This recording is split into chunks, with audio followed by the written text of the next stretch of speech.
Hello, everyone. Welcome to Nails and Beauty Talk. I am your host, Asia the Bird. Today, I have a very special guest with me today. She is a fiber artist. Please welcome Felicia Murray. Hello, Felicia. Welcome to the show. Hello, how are you? I'm great. How are you?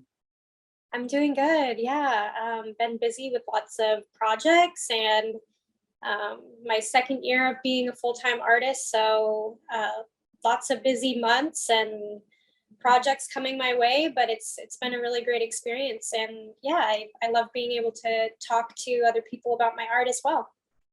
All right. That's really, really awesome. Now, I want to kickstart this interview by asking where are you originally from and how did you get started in the textile design? Yeah, so I've kind of lived like all over the place. I grew up in a very small town in Maine, in the Northeast, so lots of cold winters. And I lived there for 13 years before moving to Texas. Mm, And Texas, I lived there for mainly high school. mm, I lived in like the Dallas Fort Worth area. And I think I was kind of wanting to escape from the suburban life and was really interested in the arts. And so that's when I went to Savannah College of Art and Design, which is in Georgia, for college. And that really opened my eyes to the whole artist experience. And I was there for 4 years during school. I majored in fibers. And once I graduated, I moved here to where I am now, which is in Portland, Oregon. And it's a really cool city, bigger than Savannah, but full of artists, which is really great. So I think I love being in Portland and being around a lot of artists, which is great. That's really, really cool. I'm also from SCAD as well, but I majored in illustration and my minor was fibers. Oh, that's awesome. Yeah. So you know all about Pepe Hall and Yeah, the yeah, Pepe Hall. SCAD experience. Yeah, Awesome. yeah. Yeah, that whole fibers thing. And that's what I like about fibers. It's like you can try out different things, natural dyeing and working with yarn and you can crochet, you can do macrame. So the possibilities are endless with fibers. Yeah, for sure. Yeah, yeah, absolutely. Now, in terms of with your start in textile design, was there anyone that really motivated you or inspired you to get into textile design? Yeah. So I don't think I really realized what my motivation was until I was at SCAD and actually using the fibers. And I didn't even know that fibers was a major when I first went to SCAD. I was kind of undecided. I was thinking maybe fashion. Mm, I just knew that I love to create. I love to use my hands to create. And when I discovered fibers and was using all these cool materials, it right. really brought me back to my childhood growing up, where I actually used to work on an alpaca farm, which sounds really funny, but I have always had a love for animals as well. And I started helping out on a farm when I was around 13 and Mm, got to just be surrounded. If you're surrounded with alpaca or sheep culture, there's shows and you're just surrounded by people that are knitting and crocheting and weaving. And so I right. kind of was like introduced to these things at a young age and was like, wow, that's really cool. And then when I got to SCAD and was actually in this huge college in this building where there's huge looms and all of the machines and um, the resources to be able to learn these techniques, it was really incredible. And it brought me back to my childhood and being surrounded by that and always wanting to use my hands to create. So, yeah. Hmm. Yeah, I'm the same way. I love using my hands to create. And that's really cool because, especially you worked, with alpaca fur and things like that. So you've already had some sort of exposure with fiber, especially, dealing with like animal fibers and things like that. Exactly, exactly. Yeah, yeah. So that's really, really cool. Now, in terms of textile or fiber artists, who would you consider to be like your favorite fiber artist? Yeah, that's a hard question. I don't know. It's just really incredible to even see like nowadays so many like self-taught artists or just people that are, freelance artists. I find new artists and new inspiration every single day, especially through like social media, which is a whole other way to find inspiration and find fiber art friends, which is really cool.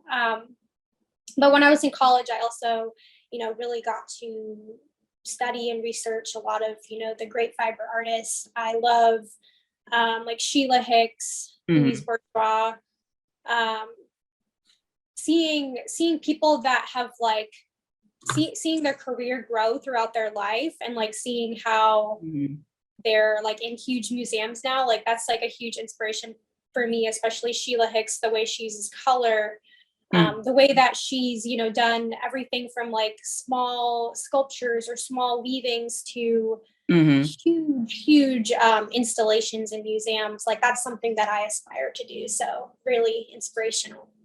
Oh, that's really, really cool. Now, I want to get into your fiber art style. Like, how would you describe your art style? Like, how would you describe in terms of how you like to work with, especially making like tapestries and installations?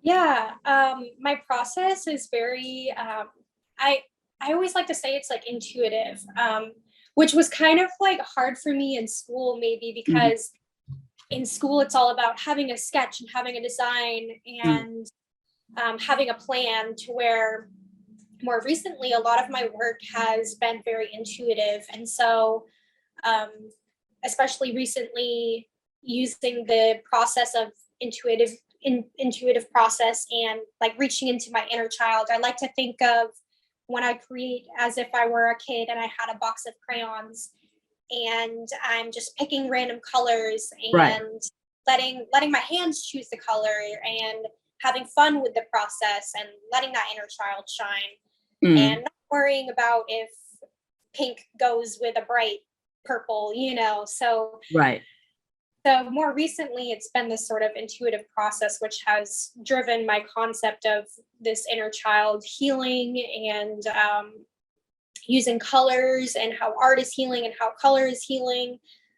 So yeah, but also a lot of my inspiration does come from nature and the natural world. Moving here to Oregon and being by the coast, I was really inspired by the tide pools that are on the coast as well. And so a lot of people see in my work coral reefs, or they see maybe like fungi or like a forest floor. And so all of that inspiration comes in. But I like to say that my work is sort of an abstract version of what I see in nature in some ways. And in that, I like to create an environment for the viewer to experience. Right. Yeah, I can tell like it has like this like coral type feel to it, but it also I can tell you get inspired by nature. And like some of the things that I really like within your work, they kind of like pumpkins, like because I can tell it's like, are you inspired by like fruit or like food as well? Yeah, I mean, I also love to hear what other people see in my work, because it's really interesting how some people can say, "Oh, that looks like a sea urchin," or some people can say, "Oh, that looks like a little pumpkin," or "That looks like a pin cushion," or people see all these different things, and I think that again is kind of leads into that concept of like an imagined environment. Right. I hear a lot of people say like, "Oh, this looks like Dr. Seuss, like a Dr. Seuss world," or I wish I could, make myself small and walk around in this tiny landscape. Right. So it's interesting to see what other people see as well. Yeah. That's the thing with that. In terms of you was in Denmark and you was working with seaweed and doing natural dye with the seaweed. So tell us your experience about working with that type of plant to do like natural dyeing. Yeah, I did a lot of natural dye in college, and it's a very complex process that takes a lot of like materials and a lot of time and patience as well. But when I was in Denmark for my artist residency, I really just wanted to fully immerse myself in in the environment that was around me and have that environment influence my work as well. Right. And so I would walk down to the beach every day, this rocky little beach that was close by to the residency. And I started just kind of picking up this seaweed. And I was like, I wonder if anybody has ever done natural dye with seaweed. Does it have a color? Why not try it? Because I had the time and the space to do that. And so I started doing it. And then my work mode was just like, okay, once I start something, I have to try everything. And so Right, it exactly. was really, really interesting. And then coming back to Oregon and going to the coast here and gathering some seaweed, I was able to dye some seaweed here as well and like see the different color. And I think it's just so beautiful to see the plant color embedded in the fabric and how it really does reflect the landscape, because in Oregon, the seaweed had more of like a blush pink brown tones, whereas here in Oregon, it was more of like these gold chartreusey green tones. And I think it really did like reflect the environment that you were in, which was really beautiful. Yeah, that's really, really cool. Now, what would you consider to be like your favorite textile design techniques to use in terms of creating like your bodies of work? Yeah, definitely fiber art techniques. I find them to be very repetitive and meditative, which a lot of people don't like that about fiber arts. They aren't patient, or um, it's too repetitive for them, so they get bored. But for me, like I find a lot of like healing and meditation through like these repetitive aspects of like sewing something, or when you're weaving, you're moving a shuttle back and forth, or when you're felting, you're literally just with a needle back and forth, back and Right. forth. So I use a lot of felting. I use a lot of rug techniques as well, which is really interesting. They're also kind of becoming very trendy right now with the tufting and the punch needle. So those techniques I like to look at as traditional techniques. They're traditionally used to create rugs or functional objects. Right. But I like using those techniques to like transform them and combine them together as well. So you often see in my work, I use felting, tufting, punch needle, sewing all in one piece, which also kind of is just like the fun part about it, transforming the techniques. Right, right. Yeah, I can see that you use a lot of felting, but also like that the needle rug is like a punch needle rug technique. And that's where a lot of people get into that, like punch needle rugs. And it's so much you can do with the yarn, and you can make different characters. There's so much stuff you can create. Right. I like kind of pushing the boundaries of the technique and doing something different with it, and I love just seeing how like everybody interprets it differently, which is really fun too. Right, right. Yeah, yeah. That's the thing. I definitely agree with that. I want to get into your creator's kit. So you have your own kit with all these different fiber techniques and tools and things like that. So tell us more about the kit and what it entails.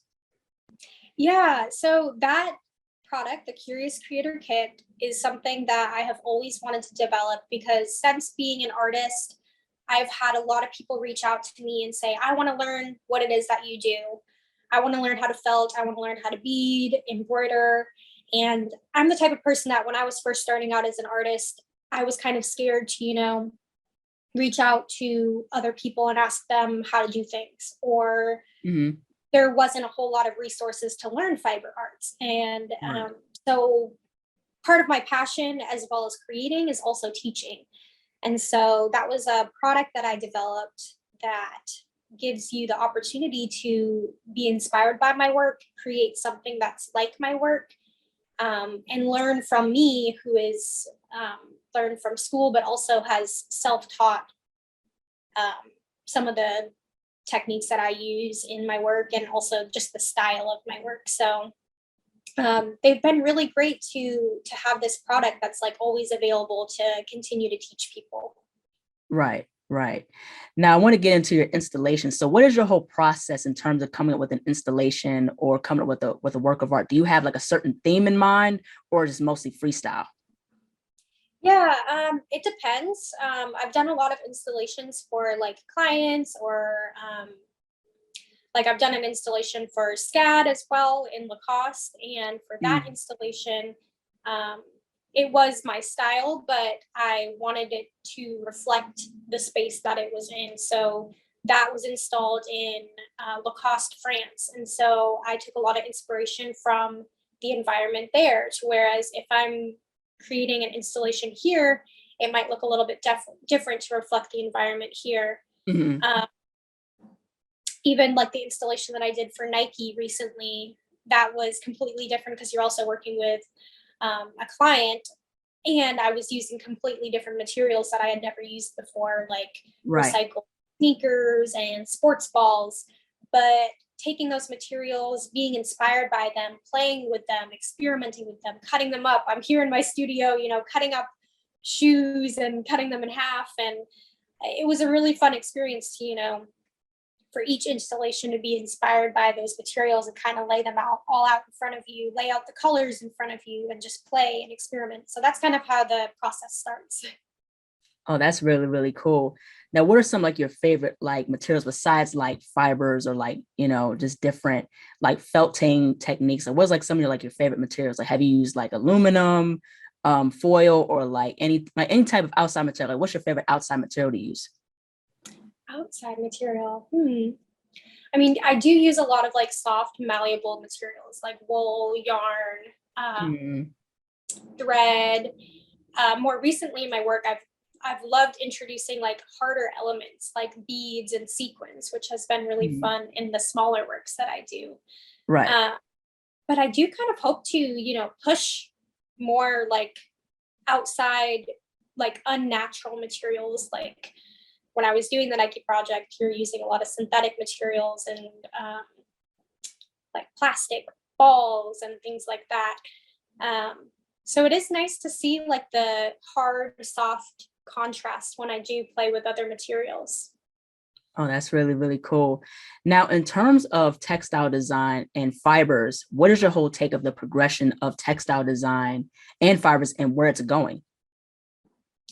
Yeah, I mean, it's changing every single day. And like I said before, like just scrolling through social media and finding new artists and seeing people that are like pushing the limits of what fiber arts is, because fiber arts is often seen more as a craft rather than an art. And so there's this whole Mm, juxtaposition between art and craft and what that means. And I think that artists are kind of merging those two together and really expressing this like deep history of fiber arts as a craft. And right. it's amazing to see fiber arts in huge museums nowadays. I love when I go to a gallery or when I go to a museum, even if it's like a painting or someone's mixing in a little bit of fabric here and there. It's like that's textiles, So it's really cool to see it being merged into galleries and installation. And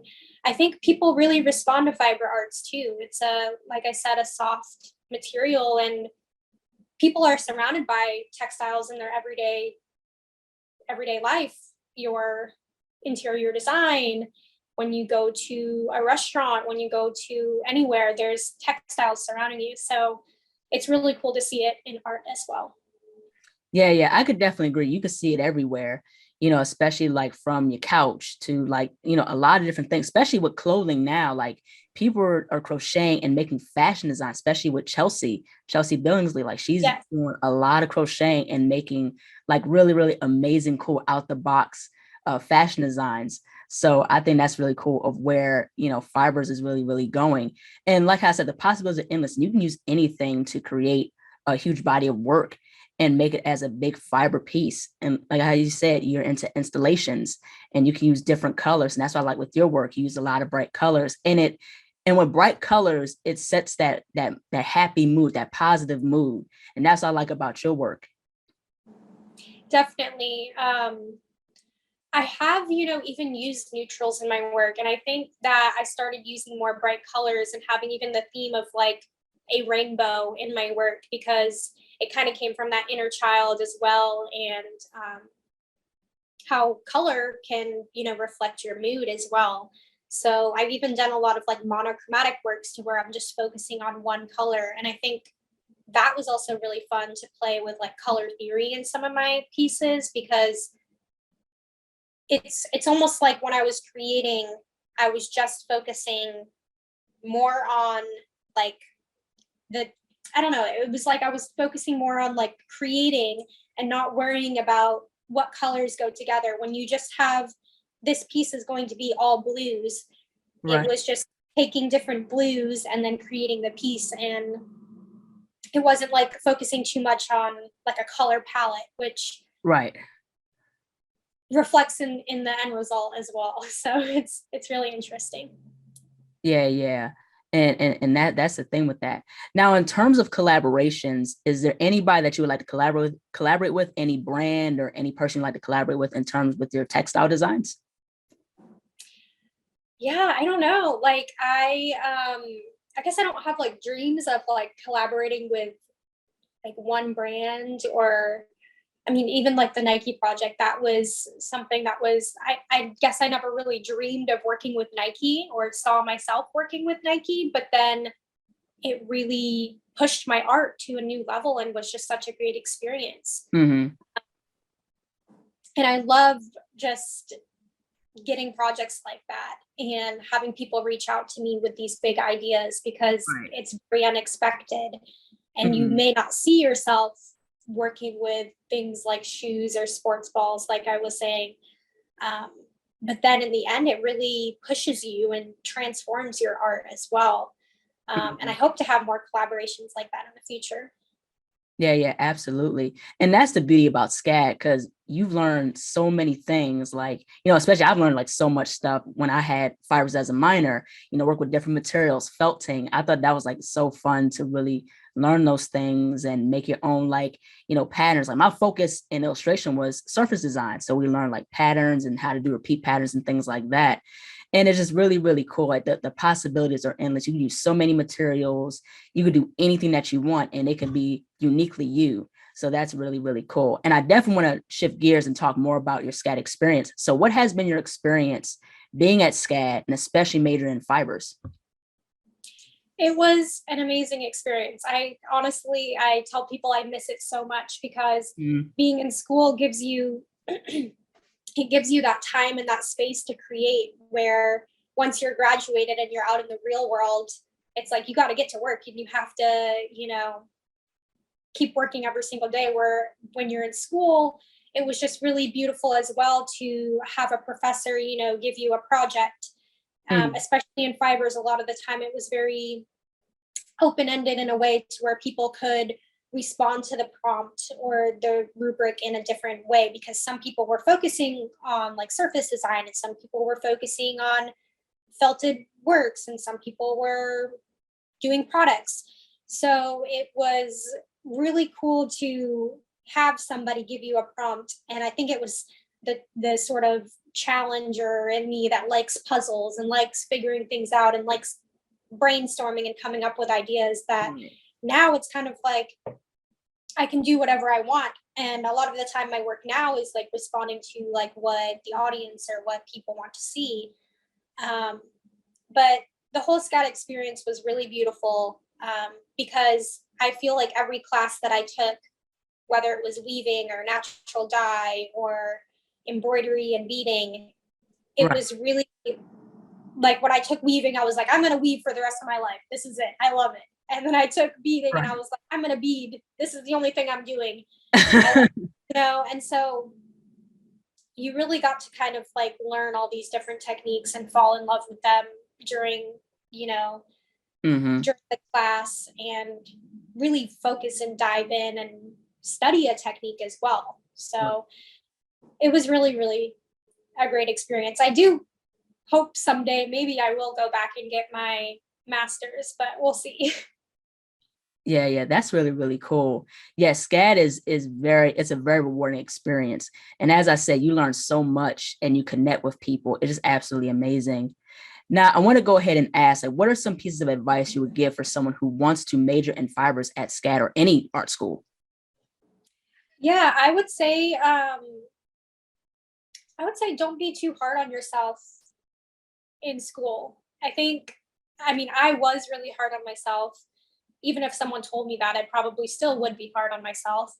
Um, but I think that part of being in school is really finding what it is that you like to do and really just putting yourself and immersing yourself in the process and trying new things. I had classes where I hated everything that I created, but it still taught me so much. And Right. I think it's all about just like when I was in school, it's like you have that time and you have that space and you have the resources around you and you have the advice from your professors. And so I would say take advantage of all of those things and really have fun as well. Like let your hands just like create and try new things that nobody has ever tried before. Yeah, yeah, most definitely.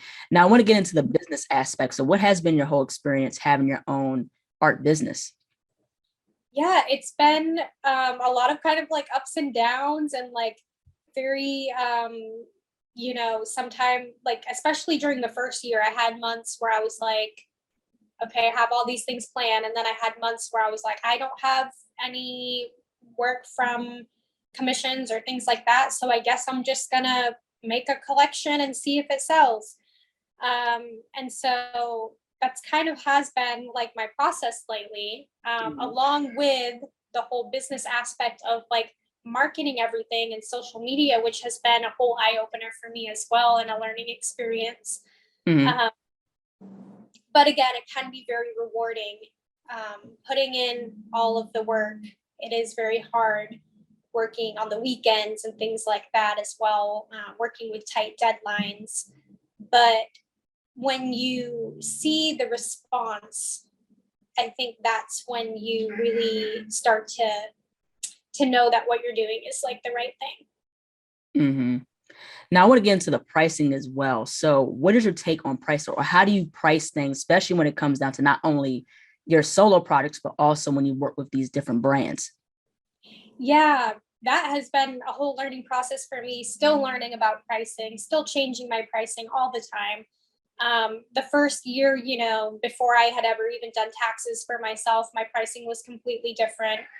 Um, when I first started working for custom work, my pricing was different than what it is now, because it is a very different process working, especially on custom work or working with clients. You have to take into consideration the time that it takes you to design things, the time that um, you need to account for if you confront an error or something that you need to fix or something that you need to change.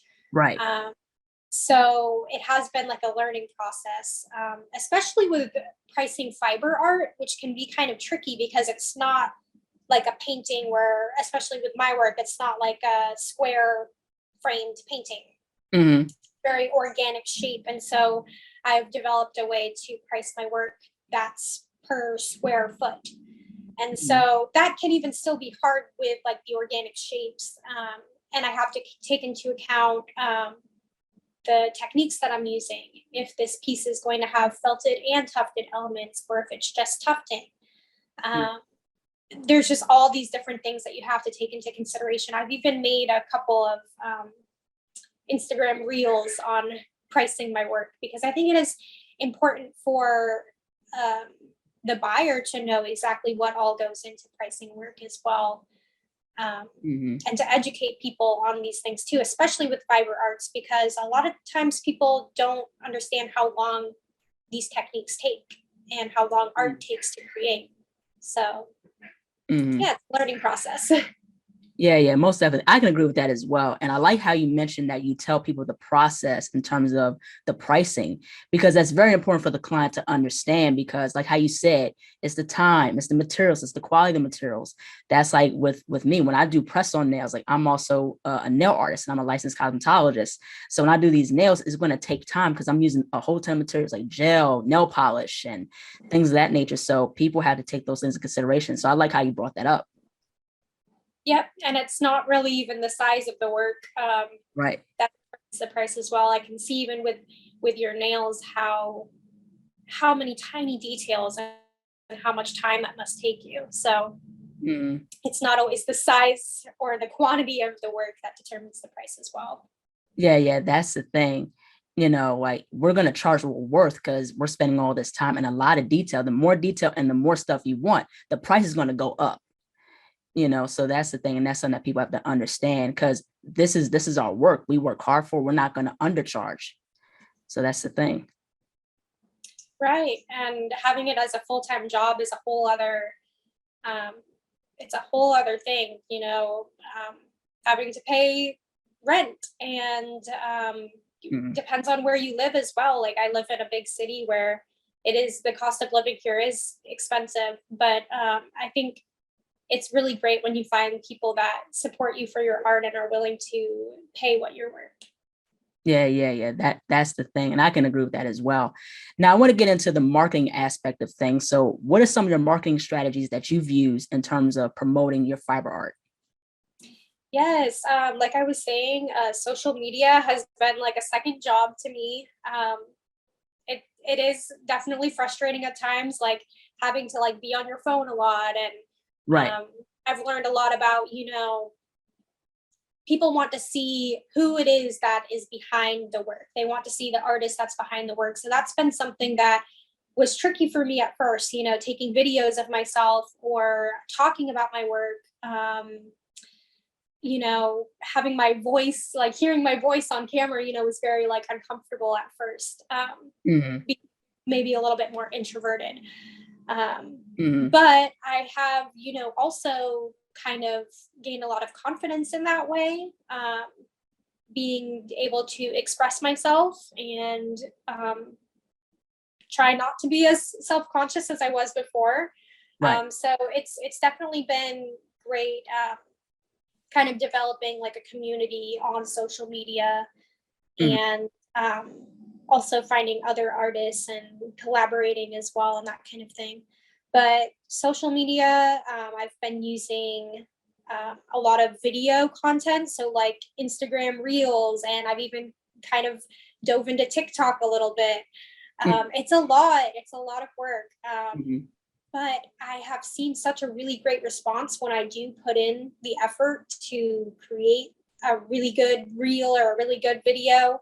So it is interesting because social media is changing a lot too, to where what you post on your regular feed is being shared to your followers, whereas when I've started posting Instagram Reels or TikToks, it's going to a much bigger audience, or has the chance to go to a much bigger audience and go viral per se. But you don't know if it will or not. So Yeah. it's a learning process as well. Yeah. Yeah. Most definitely. How would you define success in your perspective?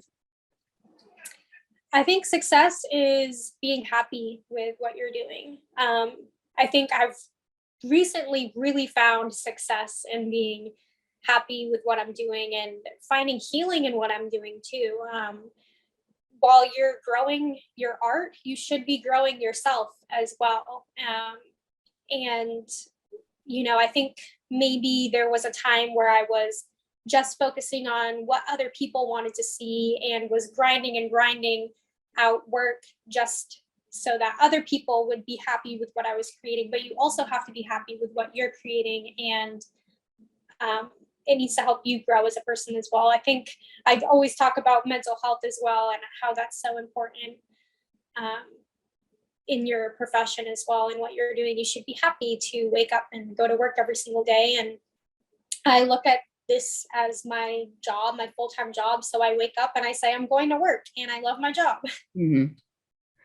Yeah, yeah, that's very, very important. I like how you mentioned mental health because I'm an advocate for that as well, because I most definitely believe that self-care is really, really important. That's very vital.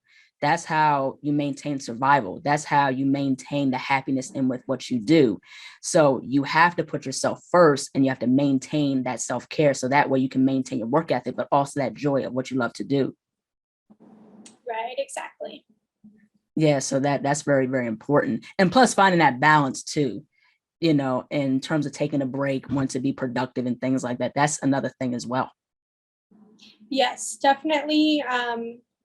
You need to give yourself time to take a break. And I think that can even account into like how you price things as well, like to make sure that when you end a project, you are not necessarily jumping right back into like a huge project. Like maybe give yourself some time. Like I always give myself some time to kind of reflect on the project that I just did, or give myself to even time to reorganize my whole studio to where I'm not actually physically creating work, but it's so important to the way that I work and for me to walk into my studio and not instantly be overwhelmed. So you do have to also when I do that, sometimes I'm like, oh, I should be, automatically starting a new project and getting work out there and getting content out there. But you also do have to think of those things that help you create as well, so that you're in the right headspace, in the right space to create. Right, right, most definitely. Now, what's next for you? Is there any future installations happening? Like, what's next for you? Yeah, it's very unpredictable. A lot of the times, I just finished a huge exhibition that I received a grant for, and so that was a really big project of like 2 months grinding out work.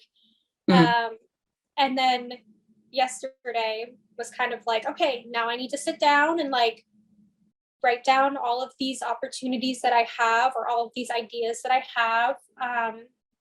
And so I think that there's a lot of stuff coming, and I'm kind of looking at like what people want to see as well and what people respond to. Um, People really want to see rugs from me, which posting my most recent work, I posted a lot of content where my work was displayed on the ground. And so Mhm. that's something new for me, using these rug techniques and seeing people really respond to it. And so that's something that I'm going to start experimenting with this month. And I also have some plans for some collaborations with some artists. Um, and then again, whatever comes my way over the next few months, it's very unpredictable, you know, when someone can email you and say, hey, I have this opportunity for you. So those kind of things can pop up and be really exciting, but also change your schedule in an instant. Right. uh, and then also, alongside being an artist, I'm always applying to opportunities like residencies and grants and things like that. So it is very unpredictable if you get the chance to go to a residency, which I've applied to a lot that I really do hope that I get, but you never know. So maybe there'll be some residencies in my future as well. We'll That's see. really that's really awesome. Congratulations. That's Thank really you. cool. Now, last but not least, where can people find you on social media and how can people support your work? Yes, I am mostly on Instagram, starting to go on TikTok. My username is Felicia_Murray. And I also have a website where I sell the kits that we mentioned earlier, as well as some other things. And I just opened for custom minis, which are a popular piece of art that I sell, which are miniature pieces that include like beading and embroidery and felting techniques. Um, so definitely check out my website as well. And yeah, I'm always keeping everybody updated in my stories on what I'm doing day to day, as well as in posts and reels that kind of share a little bit into my process. So you can support me. Honestly, a like, a comment, a share helps so much. Every little share, you know, it really does help. All right. Well, thank you so much, Felicia, for jumping onto the show. Your work is absolutely incredible. I love the colorful textile pieces you create. It's really, really cool. I love your fiber style. It's very, very unique. It's absolutely really, really cool. Thank you so much. Thank you so much for inviting me. And it was so great talking to you. And I love what you're doing and supporting artists and getting the word out there and asking the important questions. I think it's really great what you're doing. So thank you so much for this opportunity. Thank you. Thank you so much. Take care. Yeah, have a good day. Bye-bye. Bye. Hello, everyone. Thank you so much for watching. Please like, comment, share, and subscribe to the channel. Be sure to click the bell for notifications. Also, follow me on my social media platforms and visit my website, asiaticbird.com, and be on the lookout for more interviews to come very soon. Take care and stay beautiful.